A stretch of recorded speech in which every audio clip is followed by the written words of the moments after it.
Good morning, you guys. Welcome back to the channel.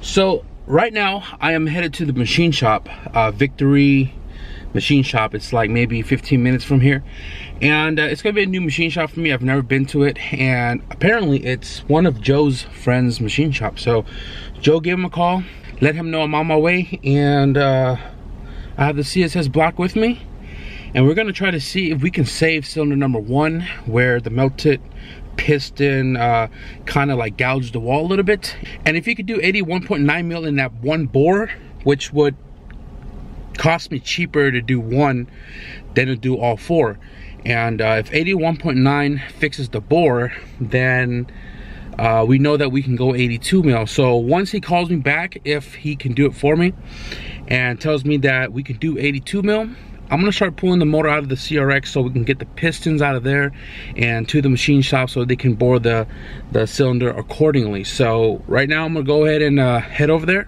drop the block off. I'm actually gonna head to a different machine shop to drop off the Type R head so we can get that resurfaced, seals changed out, and then maybe if we get it back today, we'll put that on the ITR short block.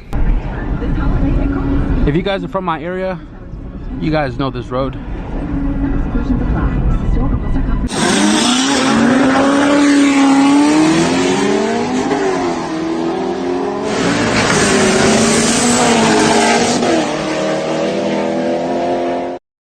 First shop, Lynn's.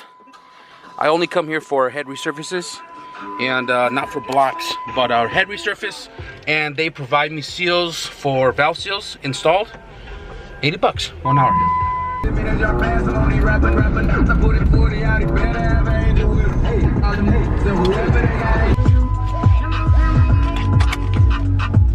So the owner of the shop, Vic, is actually not here today, but they took the block. I dropped it off just now, and the guys who actually work in the machine shop said it's a close one, may need to go 20 over, and 20 over with it already, you know, 20 over. It's gonna put it at 82 mil, which is gonna clean it up, but he is gonna do 81.9 to make sure it's gonna clean up, and then he'll give me a call again and let me know that, hey, we're good, bring the pistons over, and then hopefully I can get the spec sheets for the Trums and have them do the 82 mil according to the piston. But Vic is probably not gonna be in for the rest of the day and the week, so that means Monday they're gonna give me a call. Now I still have about 30 minutes to kill. I'm gonna head to Home Depot, get some stuff, because today I think we are going to install the head if I get it back, and I'm gonna pin a CRV diff too.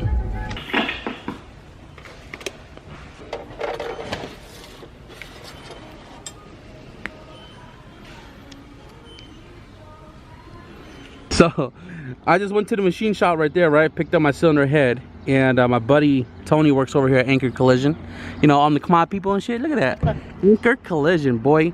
And I want to give a big shout out to Tony because he hooked it up with a drive shaft that he had off his old CRV for Tyga's car. So we got that there, the new head there. We bought a head home, and we'll see you out there next year racing season, bro. See you later. You guys probably won't believe me if I showed you.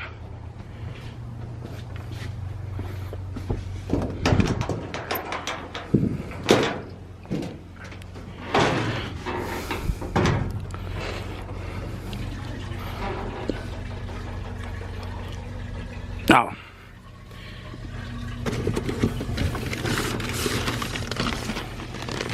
Gsr Head Gasket. Oh yeah. Again, shout out to Franklin for the ultimate care package. We have a head gasket for the installation of the cylinder head onto the ITR block. Check it out. All right, guys, so before I assemble the head on this block, all the stuff laid out right here, I got the twin Terpskis back right here, and he's about to take a long ass drive to Mexico tonight, so came in for a quick little repair. Little, just not a big deal, right? Just a little, right? Not a big deal. So he is planning to convert to a single turbo later down the road, so all we're gonna do is weld another patch on top of that 10 patch that's already on there.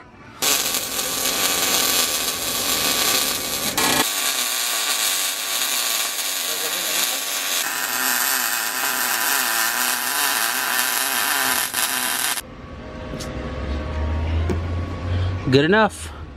Good enough. Okay guys, so got the engine back out, and before we do the install, I want to make sure my pistons are about to be on the TDC stroke for cylinder 1, but I'm not going to bring it all the way up because when you put the head on and the cams go on, they're not going to be TDC right off the bat, so the valves may be open or closed, and we don't want that to interfere with the pistons. So when the head's installed and I turn the crank in the revolution counterclockwise that the crank spins in, right, this piston should be really close to TDC. I'm gonna put a flathead in there, check the crank, make sure it's on TDC, and then do timing. What I'm gonna do right now is I'm gonna go ahead and turn the engine around because I did get an oil pump in, and we need to install that.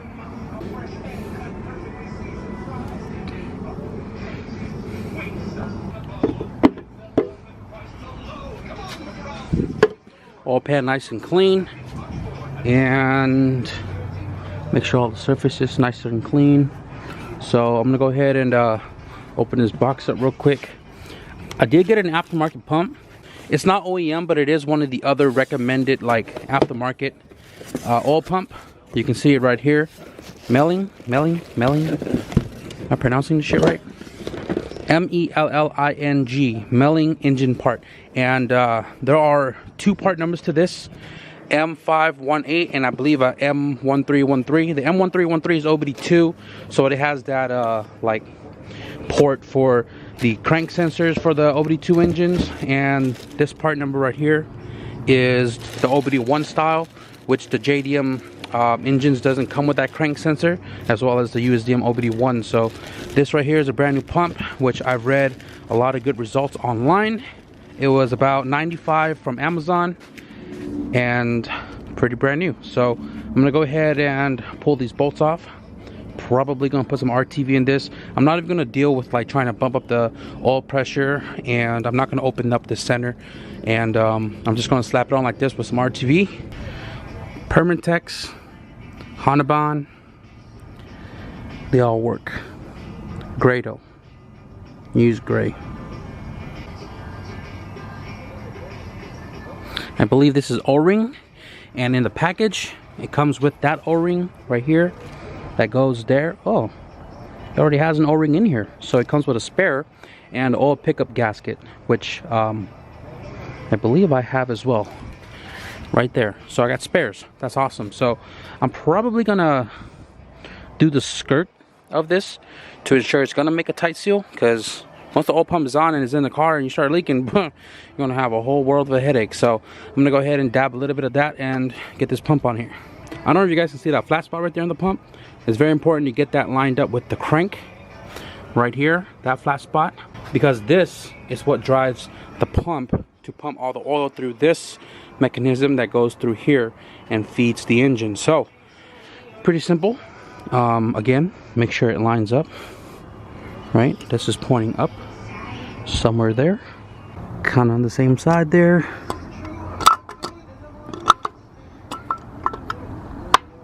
There it is.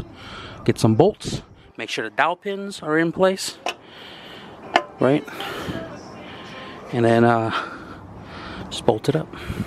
Every single one of these bolts on the Honda motors, or any motor in general, has a torque spec, but when you kind of do this a lot, you kind of know the torque specs by feel, because most of the time if it's like a low torque spec like 19, 14 or something like that, probably can't even feel it. So 10s down here, these are 12s here, this guy there. So when I install anything that uses RTV, like transmission, oil pump, obviously I want to make sure that the outside has at least squeeze out that I can see, to ensure that I know it's going to be making a seal all along the surfaces. And so far we're looking good. This side has an O-ring, not too worried about it.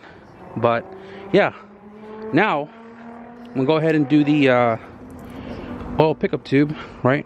Got a gasket, goes on there, right? Make sure it's nice and aligned, not closing the passage there. This is the keyway for the crank. This guy, make sure it is clean on the screen, because if you clog that up right there, we're not going to get any oil going through the system. Goes on like so, Make sure you do have the correct oil pickup for your motor. ITR and GSR are both different from the LS and B16. And then just go ahead and bolt that down. 2 nut, 2 bolts. Torque them to specs. Shout out to Robert for this oil pan gasket. Super came in clutch the other day when we stopped by his house to go grab some things. Brand spanking new. And it even comes with the oil pan seal. Oh my god. It's very important to make sure your oil pan is clean as well too. I definitely cleaned this because I did weld it right there, because this pan was punched in the junkyard when they drained the oil. So hopefully that doesn't leak. Like a glove.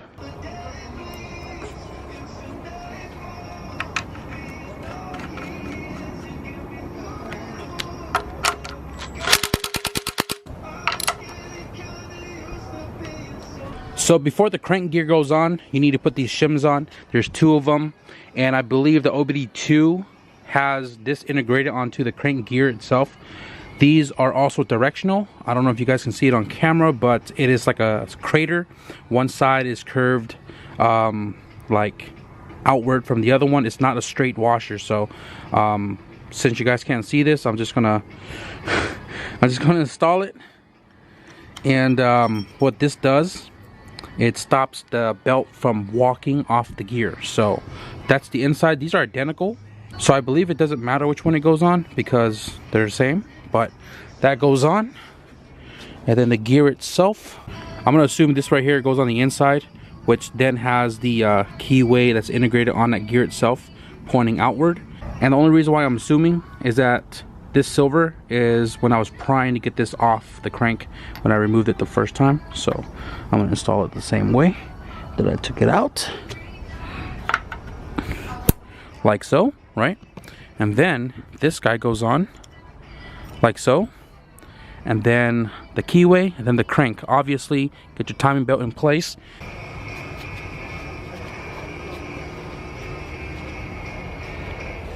Brand new Gsr head gasket, which I read is the same as Type R as long as the bores are the same. And I have no idea what brand this is. I thought it said OEM for a second, but it actually says GEM. I don't know what GEM is, but I'm gonna use it.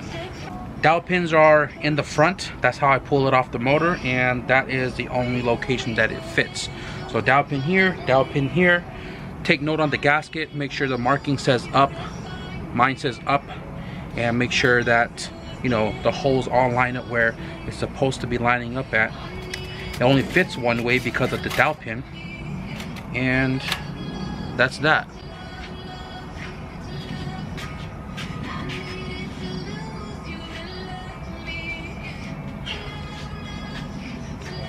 My head freshly resurfaced, as well as new valve seals. It is oil dry, so make sure the bottom of your head is nice and clean. Already did that. Shimmy it down.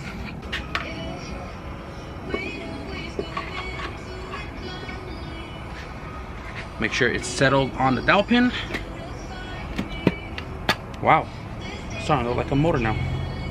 I was fortunate that this motor came with ARPs from the junkyard. First, I'm gonna go ahead and stick all the washers down there because that is the most trickiest one, because once you lose it down there, it's gonna be a pain to try to get it back out. 1, 2, 3, 4, 5. Cinco de Mayo is my mom's birthday. Just a heads up. 6, 7, 8, 9, 10.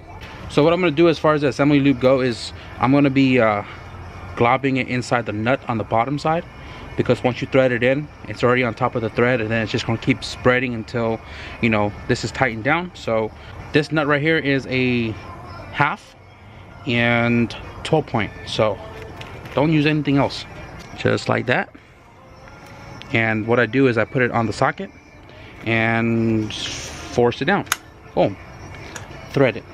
Boom, boom, boom, boom. ARP head bolt nuts, I torque them in 3 sequence, 33, 55, 80, but at the end of the day, they get finished with 80 foot-pounds. And if you look inside here, you can see the ARP lube definitely did its job going down them threads. And another thing I like to check after my head comes back, if I'm not doing the valve seal, is making sure all my retainers are in there, because last time I was missing one. We're looking good. Type R, dual valve springs on both intake and exhaust. And now I'm gonna torque it down. I'm gonna go ahead and just run through the first and second step, and we'll show you the struggles with the 80. Okay guys, so we're about to do the 80 foot-pounds, and for an all-motor setup, ARPs are kind of overkill, but it's also insurance. And 80 foot-pounds seems to be a lot for an OEM motor, but you know what? The motor came with it, and I'm torquing down the spec. So here we go, 80 pounds.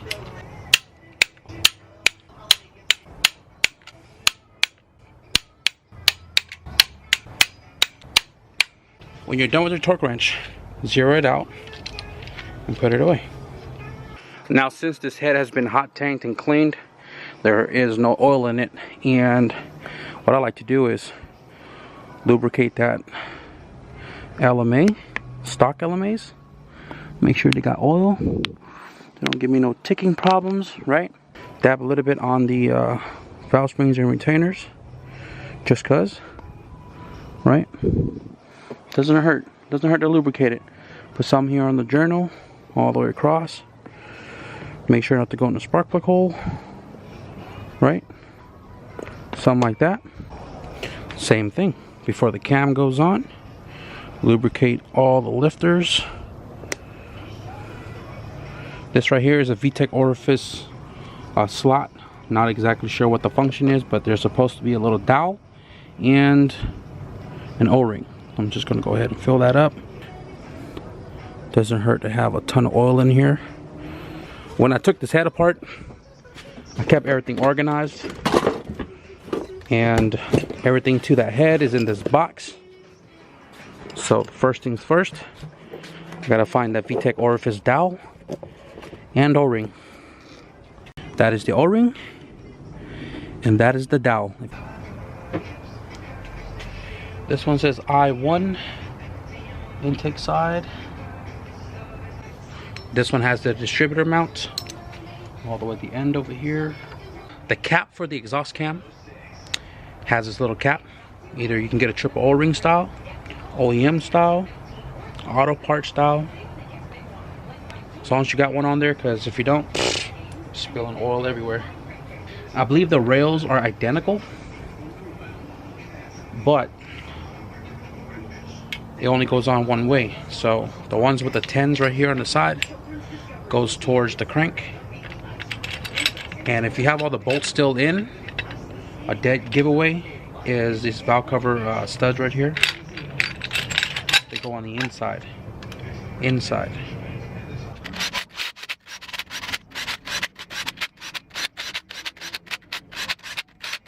Before I bolt down the caps all the way at the end here, make sure the seals are nice and flush. And zap away.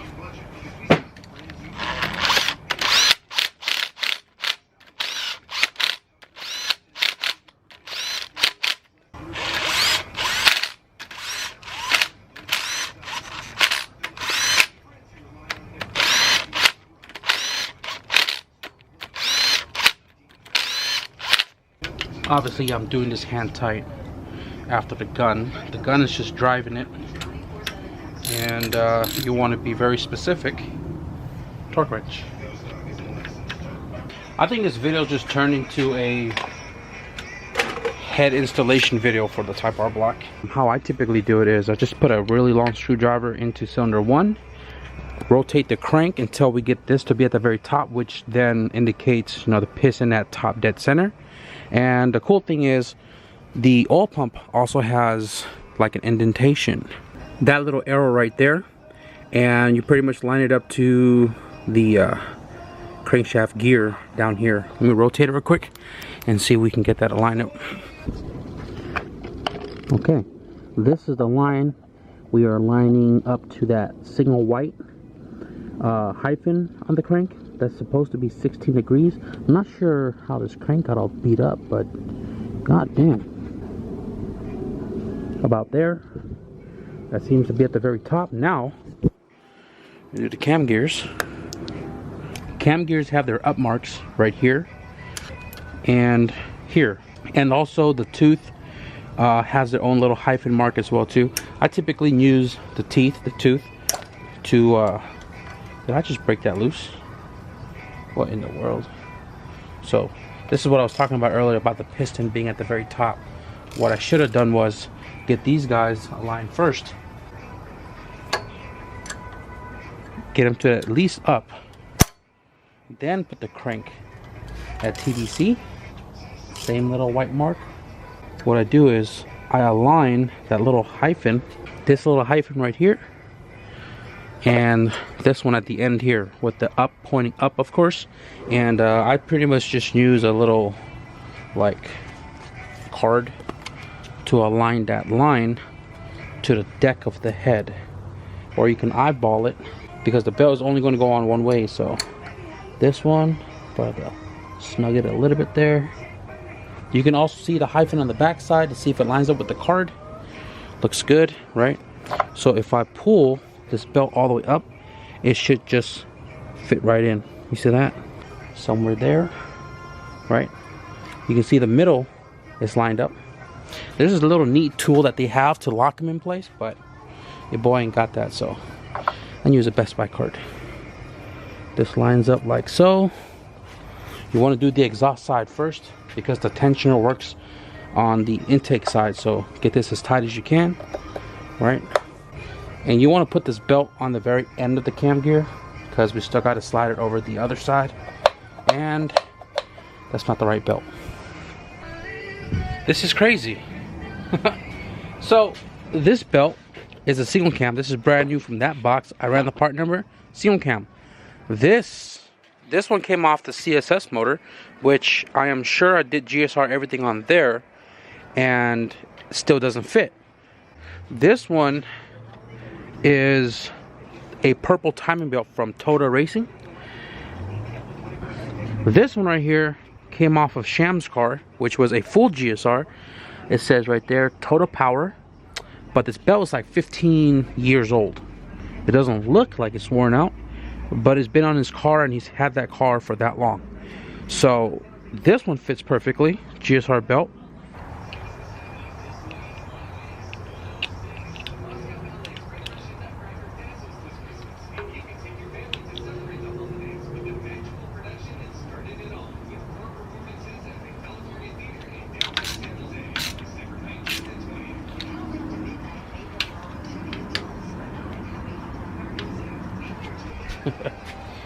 I had to take everything apart again because I forgot the inner cover, because I want this motor to be like stock, no exposed cam gears, nothing like that. Next day here, guys, and I didn't finish this video last night because it was bothering me that I couldn't get the timing like aligned. Even though it is aligned, it just kind of bothers me because I've always had them aligned before. And what I mean by aligned is all of the timing marks. So if you look down here, this little white line is aligned with the cover, right? And then typically I have this guy aligned with the block. Same thing over here, aligned with the block. This one is a little lower, and you can tell by looking at it right here, it's higher here. And typically these guys are like pointing at each other, and this belt is like 15 years old. It is a Total Power, like I've mentioned, and I just think that it might be, I don't know, like really old stretch or something like that. Joe's on his way here. We're gonna fix his flex pipe on his down pipe because he smacked it and it broke, so I'm gonna change it so it stops sounding like an open down pipe. And he is at the auto parts store getting another flex pipe, and he's getting me a timing belt. So once he gets the timing belt here, we'll change that out, retime it, and then the last thing I'm gonna do is the valve lash.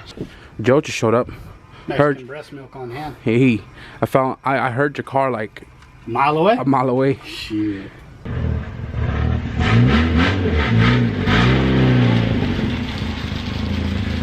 My goodness.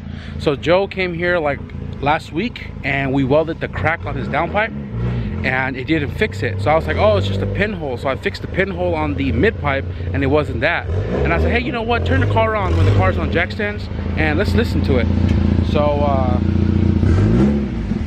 we found out that the flex pipe is broken. By the time you guys see this video, it's probably like 2 weeks out, and I apologize for that. But I've been thinking long, thinking strong. I was like, you know what, I'm gonna go ahead and throw the Type R motor in the CRX, get it running, see if my rebuild is gonna work out, and have the car up and running and driving, and you know, just enjoy the car a little bit more, right? Because why build it if you can't drive it? I drive the van all the time. I mean, it's a commuter. I take it A, B, C, D, E, F, G, and you know, it's fine, but I want to enjoy my car. So I think Type R motor goes in. Hopefully everything is working out with that, and then the game plan is wanting to bring the wagon out for next season. Since I've been focused on more of getting the CRX going this year and a lot of hiccups throughout the way, I kind of want to get this car up and going. It runs and it drives. It went 12.5 this year, but next year I wanted to come out full force. So I'm working on finding another K20A2, slapping it in there. I had an RBC throttle body setup hidden for like a year now. Kind of want to throw it on. I have a twin disc, throw the all-wheel drive 5-speed transmission, change my injectors out, and then go back for a retune, and then obviously in the process do the all-wheel drive stuff. So that's the game plan, guys. I want to get the wagon going next year. All right, guys, so I believe the Junkyard ITR rebuild is near completed, and only a few miscellaneous things left, like the distributor, oil cap, small little things here and there, but for the most part everything is installed. As mentioned, post mount may change, so all of this is just loosely in place now. It's going to come back out. I got to source the timing cover here so we don't see that ugly, you know, rusted out cam gear, and I want to keep this as OEM as possible other than this guy because it came with the motor. But the next time you guys see this motor, we're probably going to be swapping it into the CRX, and I'm pretty stoked. I'm really anxious to see how this rebuild is going to turn out, and I hope we have the same results as my cousin's motor. So Joe's over here getting the downpipe off. It's already out of the turbo, and now we just got to take off the O2 and the two flanges down there, and then we can repair the flex pipe, get it reinstalled. But I don't think I'm going to show that to you guys. It is a process, but I hope you guys enjoyed this video. Be sure to give it a thumbs up, and I think that's pretty much it. Thank you guys for watching, and see you guys in the next video. Peace.